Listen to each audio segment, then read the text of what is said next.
this series of videos, I aim to provide viewers with a full history of the Fallout universe. I will explore just about every aspect of the Fallout series, including its history, lore, and setting. These videos are for newcomers to the series. Perhaps you've never been interested in the Fallout series until recently. No doubt you've watched some of the new hit Amazon series, Fallout, which has quickly become one of my favorite TV shows ever made. This show does bring the Fallout universe to life, and while some liberties were taken with the video game lore, the show still manages to accurately depict the world that gamers have been transversing through for over 2 decades now.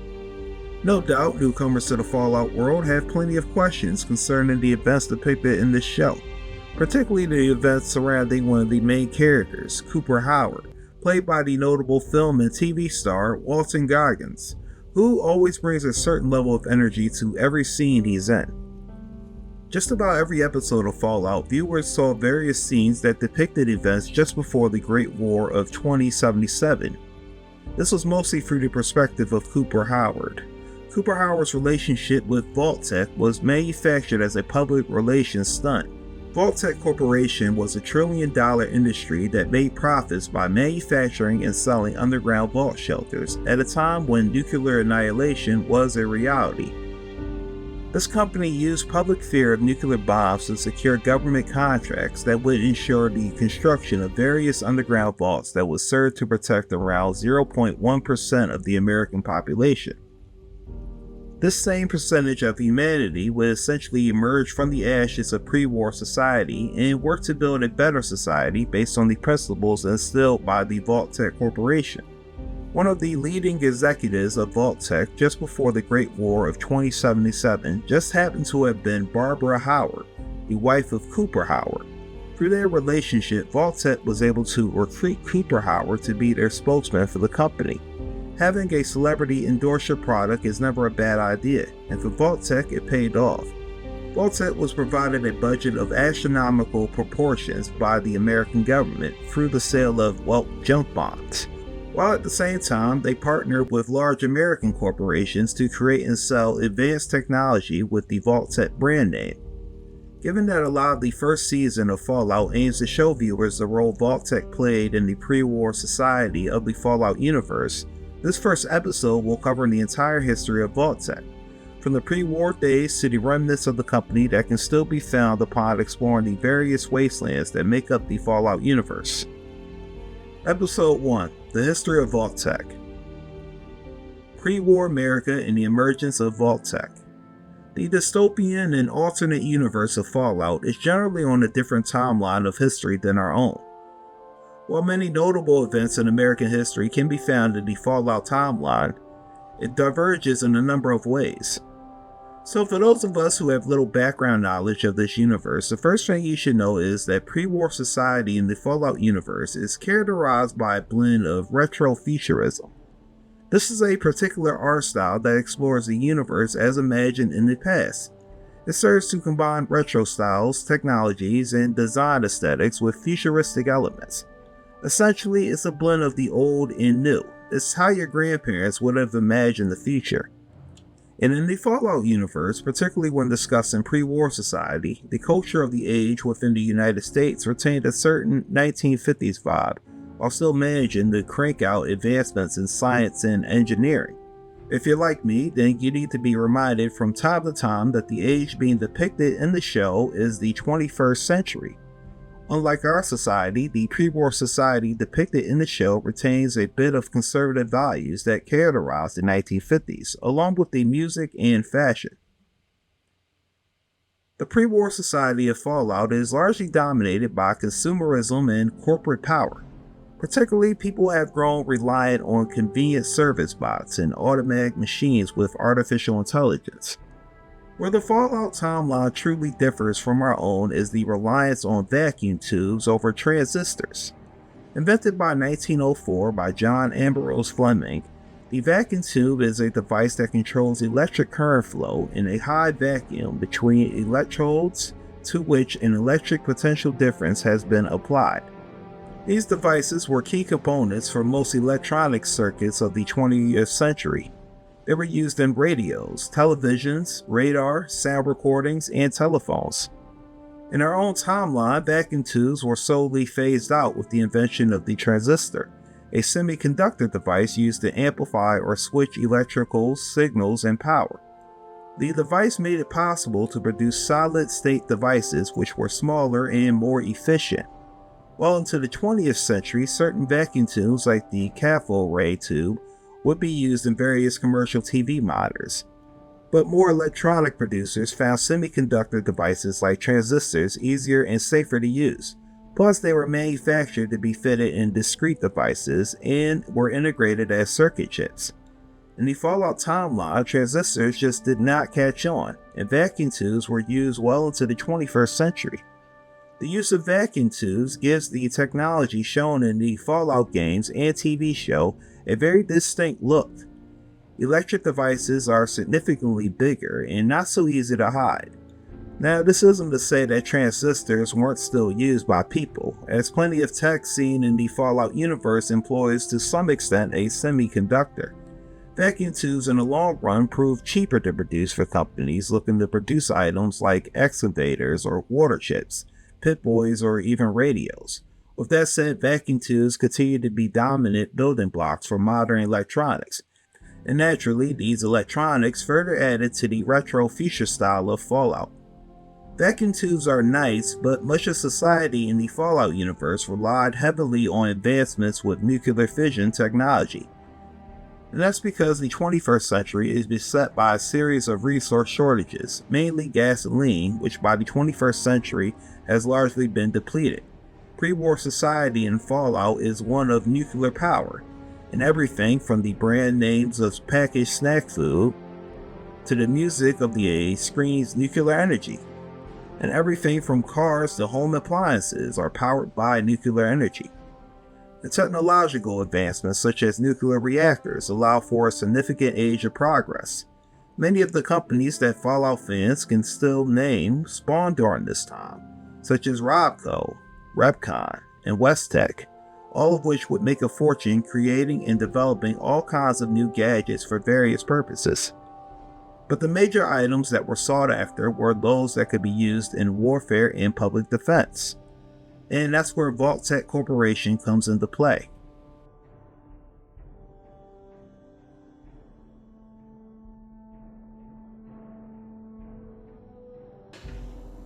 Turn to economic news today. Vault-Tec stock continues to rise as tensions with China reach an all-time high. With the world poised on the brink of war, Vault-Tec is reporting a record number of reservations and vaults around the country. Vault-Tec announced a continuation of their popular Welcome Home promotion. They report openings are still available in area vaults 81, 111, and 114. As with many notable companies that spawned in the pre-war society, Vault-Tec Corporation wasn't created overnight. Rather, Vault-Tec's early beginnings can be found in the year of 2031 with the creation of Vault-Tec University. Once Morgantown College of West Virginia, Vault-Tec University would serve as the training grounds for Vault-Tec's top executives and scientists, along with the future overseers of the vaults. Located on the banks of a wide river in northern Appalachia, Morgantown was the main stop for students, hunters, miners, and soldiers during the pre-war days. In 2031, Vault-Tec rebranded Morgantown's local college as Vault-Tec University. Over the next 46 years, the company would slowly strip classes and major subjects related to classical education and replace them with vocational training for Vault-Tec employees. The majority of college professors were fired, with only those teaching subjects relevant to the company's profile staying employed. Exploring the ruins of Vault-Tec University, one can see firsthand that the company put a lot of money and effort into vault training, with the curriculum consisting of sophisticated medical training, psychology, leadership, and simulations which put future overseers in dire situations. The university also offered courses on degenerative neurological conditions, radiation therapy, and basic medicine. Let's speak a little on the simulations conducted at the university. Anyone who was a potential candidate to become overseer was expected to provide experiment proposals and implement them during trial runs when the simulation vault was put on lockdown. Students were expected to carry out their duties as if they were generally sealed within. One particular experiment was proposed by Drew Collinsworth, who had the idea of replacing the regular food supplies in a vault with a food paste of his own design. Collinsworth originally wanted to make a new food source that could sustain vault residents. But in reality, the very dean of Vault-Tec University, Dean Elliott, wanted to test the general willpower of individuals and how they would react to deaths caused by the food supply. Of course, none of the test subjects knew this, they just thought they were testing food paste. But days after the test, subjects began experiencing arterial plaguing that resulted in the decline in their circulatory system. This test would begin running on October 15, 2077 and would continue through the start of the Great War. The experiment's subjects eventually found out and staged an overthrow of Overseer Collinsworth. Locked in his office, he tried his best to contact Vault-Tec HQ, but to no avail, his calls fell on deaf ears. As for the Vault Dwellers, they failed to kill Collinsworth and were locked away from his office. Over time, the terrible food paste became the only source of food in the recreated vault, and the inhabitants starved to death rather than consuming it. Fathers could only see us now. From Antietam to Amiens, Okinawa to Anchorage, we have fought. And now, the Red Menace is at our doorstep. Democracy itself is under threat of annihilation. That is why today, July 4th, 2076, 300 years after our great nation began, we gather together to honor the completion of Vault 76.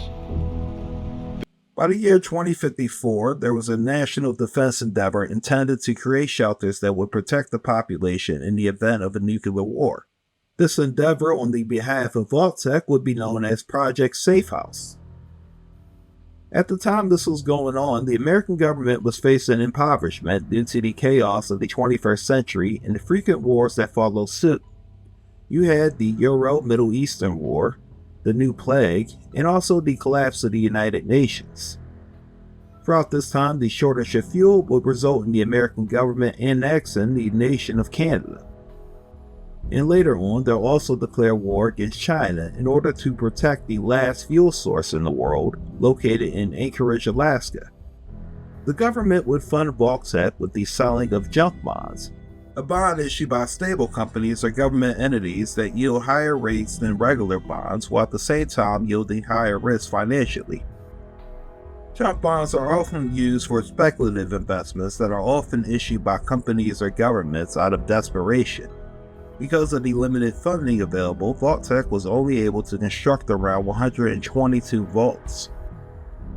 Despite their budget being around $645 billion, now obviously the junk bonds paid off, but what really helped Vault-Tec achieve its goal as a company was the new amended Espionage Act, and all respective law enforcement agencies the tools to prevent any interference and insubordination with military operations.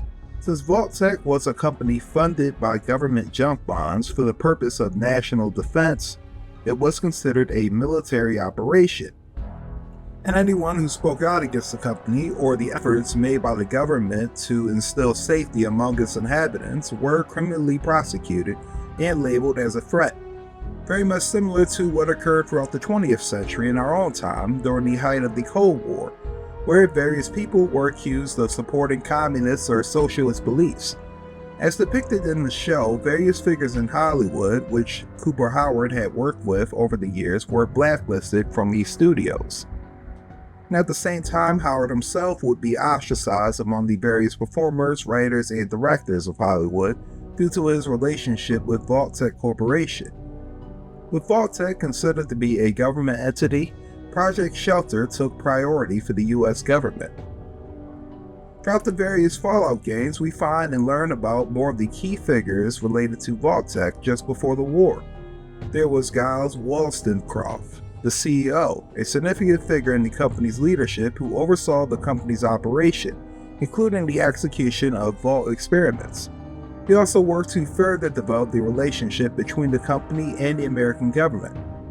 There's also John Caleb Bradberton, the very same creator of Nuka-Cola. He was the very same creator of Nuka-Cola, along with being a collaborator in Vault-Tec and behind the vault locked underneath the Nuka-Cola World Amusement Park. There's also Stanislas Braun, a brilliant but highly unethical scientist who would be behind Vault-Tec's more extreme experiments. And although not an official employee, Robert House, who was prominently featured in one episode of Fallout. He partnered with Vault-Tec to create the technology that would preserve his body well after the events of the Great War. These men are pretty important, but let's not forget about the real player in Vault-Tec, Babs Howard, the wife of Cooper Howard. Babs Howard was a high-ranking sales executive with Vault-Tec. She was solely responsible for overseeing the sales and marketing of the vaults to the general public. Basically, her job involved convincing people that vaults were the only solution in surviving a nuclear war. Thanks to her, Vault-Tec was conceived as a benevolent organization dedicated to protecting the American people. This is essentially how Vault-Tec was able to create a positive public image. And the fact that she was even able to get her husband, a notable actor and war veteran, to promote the safety of the vault just shows how talented she was as an executive and public relations consultant. In this chapter, we focus on perception. It is the unfortunate truth that when you go above ground, you will be faced with many post-nuclear nuisances. These frightening menaces will come in all different shapes and sizes and pose an immediate threat to your survival. You must learn to deal with these dangers, but may find this challenging at first. One aspect I've always enjoyed about the Fallout games are the instances when you, the player, come across the remnants of pre-war society. And there are plenty of them. Whether we are discussing the underground vaults, abandoned factories, converted military outposts, desolate stores, we can always come across something from the past. But the major detail, which I think goes underappreciated, are the various instances of propaganda that one comes across promoting the idea of impending doom and guaranteeing safety.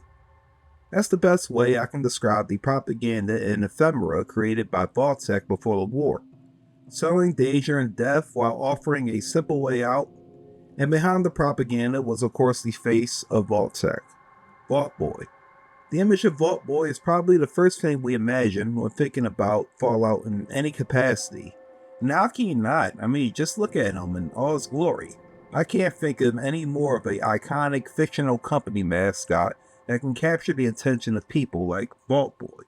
In the various Fallout games, Vault Boy is used to represent the various perks, skills, and abilities that players can choose or develop.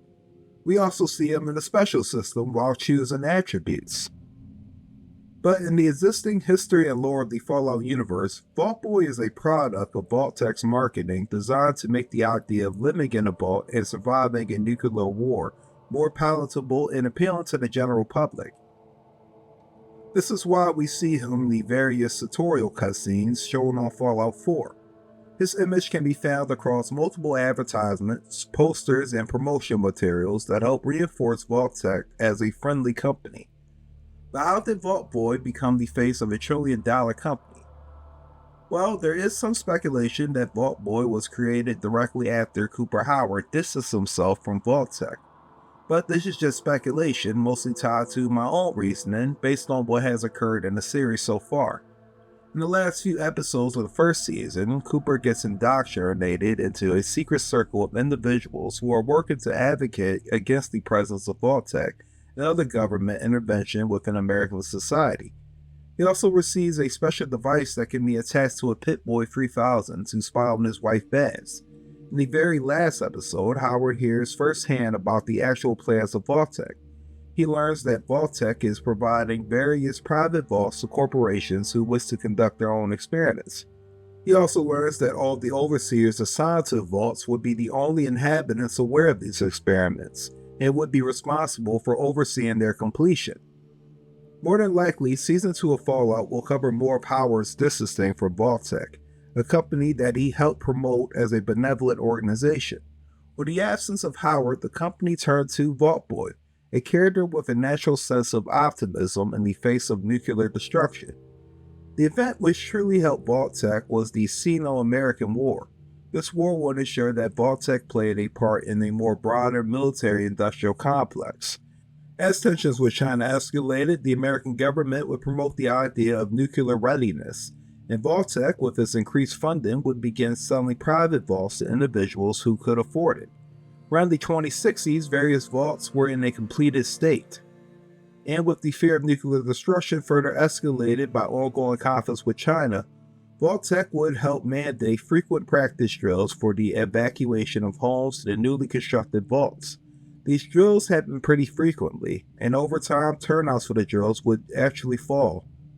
On top of that, the drills would actually cause work stoppages, civil unrest, and other problems. So let's talk a little bit about the corporate partnerships that Vault-Tec made over the years. Anyone who has explored a vault in the Fallout universe will be familiar with the designs of them. These underground structures are intended to include all the necessary supplies and amenities to maintain human life. Vault-Tec had all types of gadgets and gizmos that would sustain life. But it's important to note that Vault-Tec actually outsourced a lot of the important infrastructure of the vaults to other companies. For instance, Robco would provide the various Pip-Boys supplied to the vaults. The Pip-Boy 3000 is the iconic personal and wearable computer synonymous with the video game series.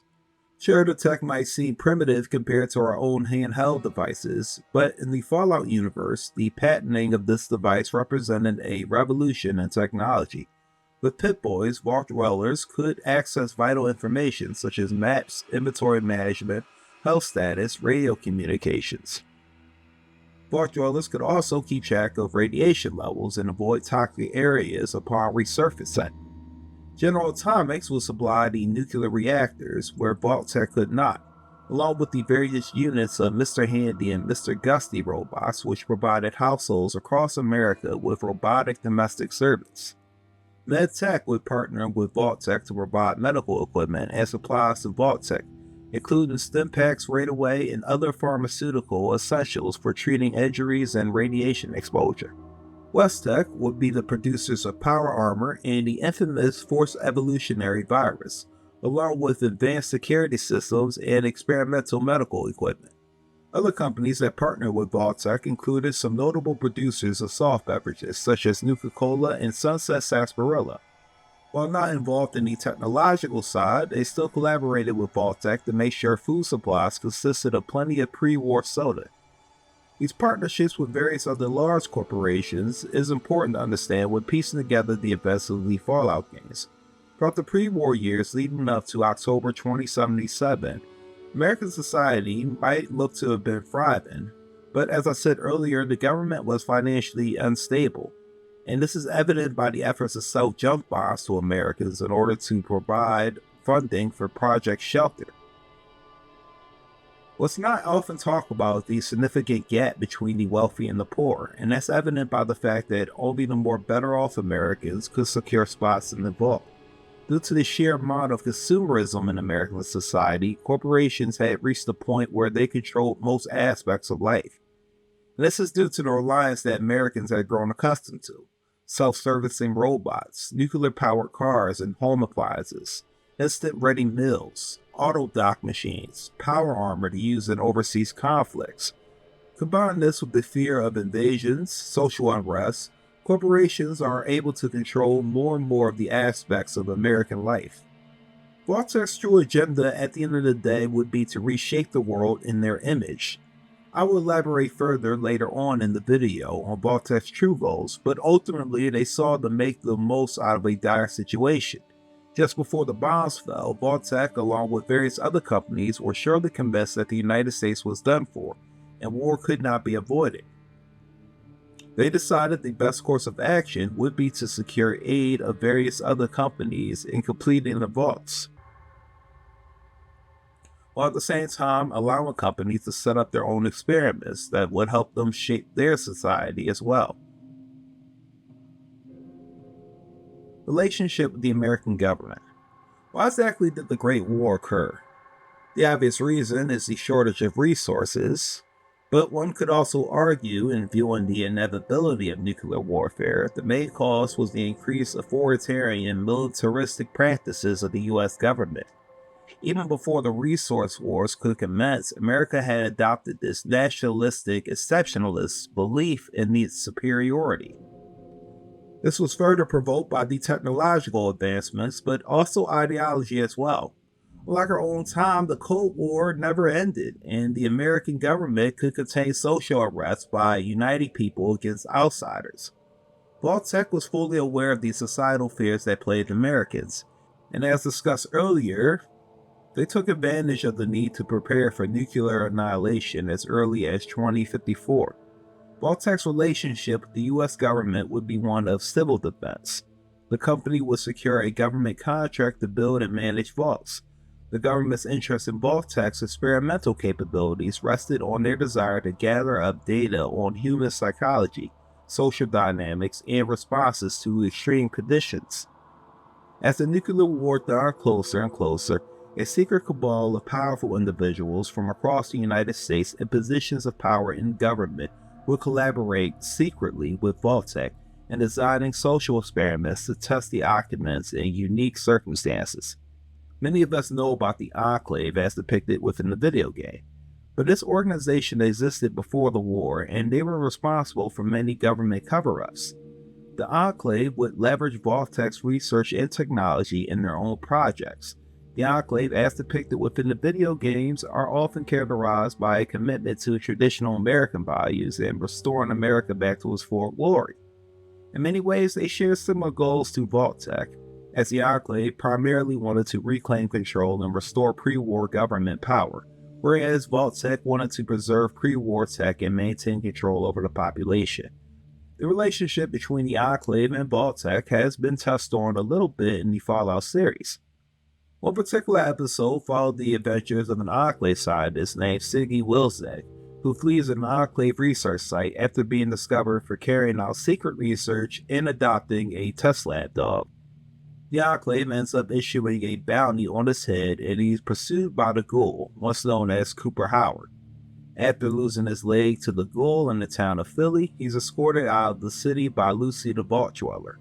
He later dies after ingesting a cyanide pill lost in his tooth, not before telling Lucy to use a Enclave-made Ripper to remove his head and take it to the antagonist of the show, Moldiver, the same raider who kidnapped Lucy's father, Howard McClane.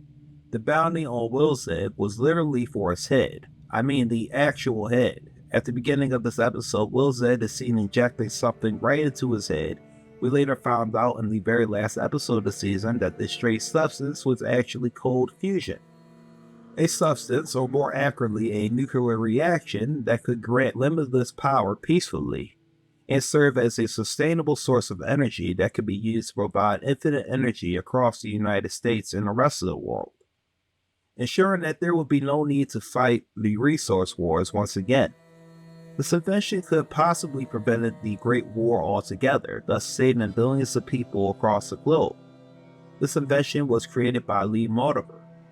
We first meet her during the Raider attack on Vault 33, but by the last episode we found out that she was a scientist from the pre-war who developed cold fusion and was on the verge of publicizing it. However, Vault-Tec did everything in its power to prevent her from presenting her research, such as buying up every single company she worked for that would have funded the development of cold fusion. The Enclaves themselves would work to retain all data needed to replicate and use cold fusion after the war. It's not really confirmed how Vault-Tec or the Enclave got a hold of the plans for cold fusion, or if Vault-Tec or the Enclave didn't just develop the tech on their own. But the fact that so many people were after Wilczek's head could be an indicator that the original plans in developing cold fusion might have been lost or stored away for just a really long time. The fact is that Wilczek left the Enclave to save himself and his dog, but also to defect over to Moldiver, who had contacted him at the beginning of the episode. Where does Hank McClane come into this picture?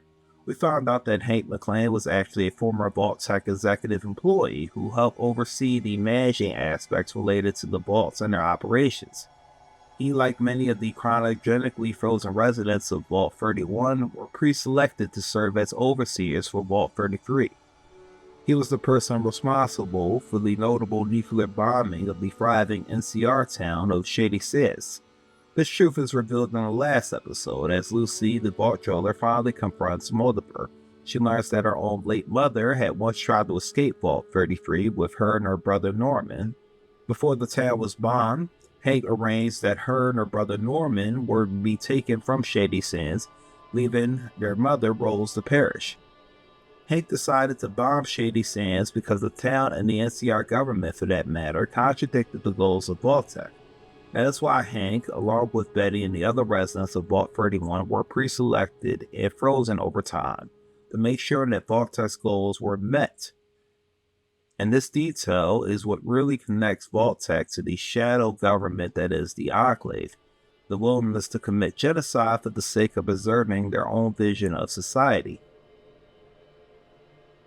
Regardless of what aspect of Fallout lore and history you appreciate, I think everyone can take away from the fact that Vault-Tec had the biggest presence and the biggest influence on the events in the Mojave, Capital Wasteland, and Commonwealth, more so than really any other faction did.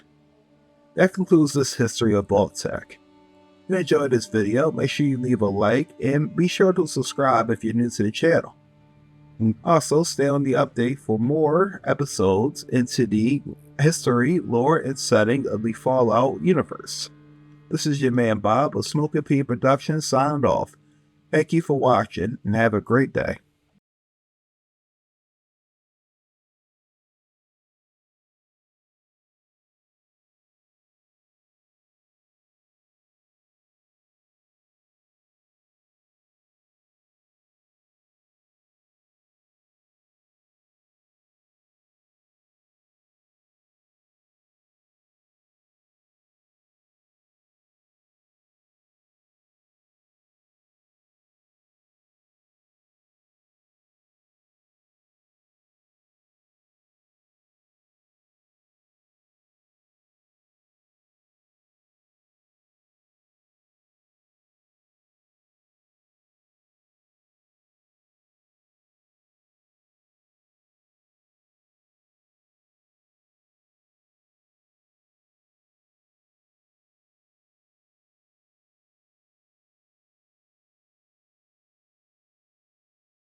In science, discoveries are made through the use of both experimental and control groups.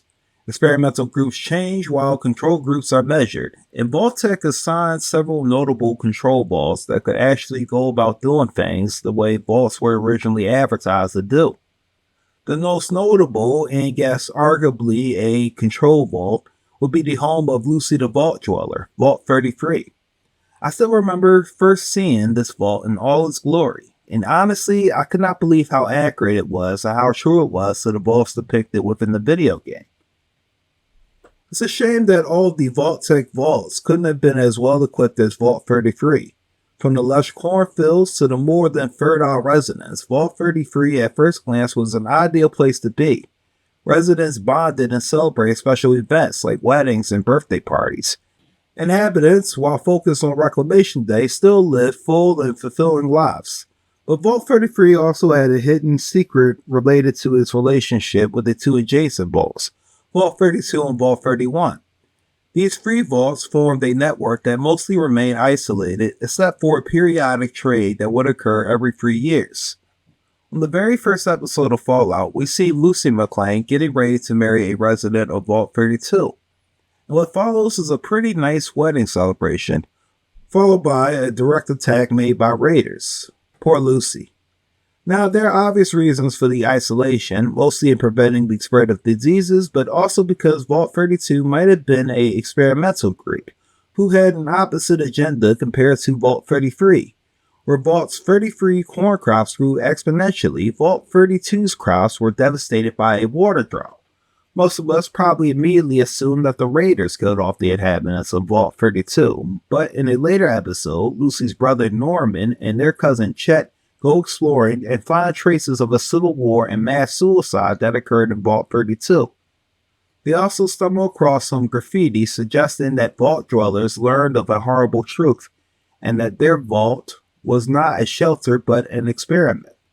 They also find the late Overseer Jackson dead with signs of being tortured to death and mass death leading to collapse. What exactly was the experiment in this case? Well, I don't know, and frankly, I might be beside myself in calling Vault 33 a control group, but nonetheless, I'm interested in what anyone has to say in the comments. I believe Vault 32 was singled out as a vault that would simply provide reasonable inhabitants for mating with a resident of Vault 33. Over time, they would be plagued by a number of system failures, such as the damaging of a water chip. Perhaps the experiment was to see how two vaults who have had limited interaction with each other would have managed in opposite circumstances. But once again, I don't know. What about Vault 31? We learn in the series as Nathan accesses the Inner Vault archive that the list of overseers for Vault 33 have always come from Vault 31. And this was just after an election for a new overseer of Vault 33. One in which Betty, being a former resident of 31, won 98% of the vote. Since St. McClane was a former employee of Vault-Tec who was cryogenically frozen, it's possible that many others who were overseers were a part of the same experiment and actually knew what was happening. Despite not having much of a presence in the game, Vault-Tec's underground facilities would actually serve as the home to many factions of the Wasteland, along with being the birthplace of many factions of the Wasteland as well. While the technology developed by Vault-Tec would be adopted as tools for the many factions and itinerant heroes of the Wasteland. Their presence, as limited as it is, shapes the events witnessed in the game.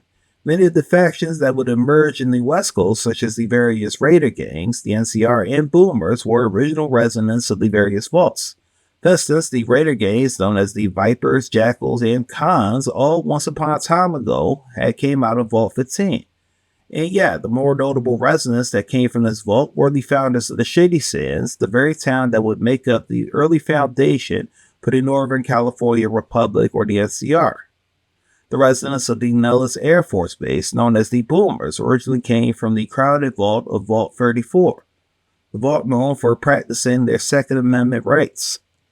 The various remnants of Vault-Tec still exist in the world and can be traced to Vault-Tec, particularly the famous Garden of Eden kit sought after in Fallout 2, and was used as a way of making Vault 8, which would grow on to be Vault City. And of course, the FEV exposed humans known as super mutants who would hunt and attack human settlements. While not exactly making the world a better place, Vault-Tec ensured a steady decline in the progress of humanity while still immensely shaping events in the game. It's due to the water chip breakdown, after all, intentionally caused by Vault-Tec, which forced the lone wanderer to leave the safety of Vault 13 in the search of a new water chip. In turn, the lone wanderer would help the town of Shady Sands defeat the master of the super mutant army, and would go on to find the village of Arroyo. In Fallout 4, the cryogenically experimentation entraps the soul survivor and their family.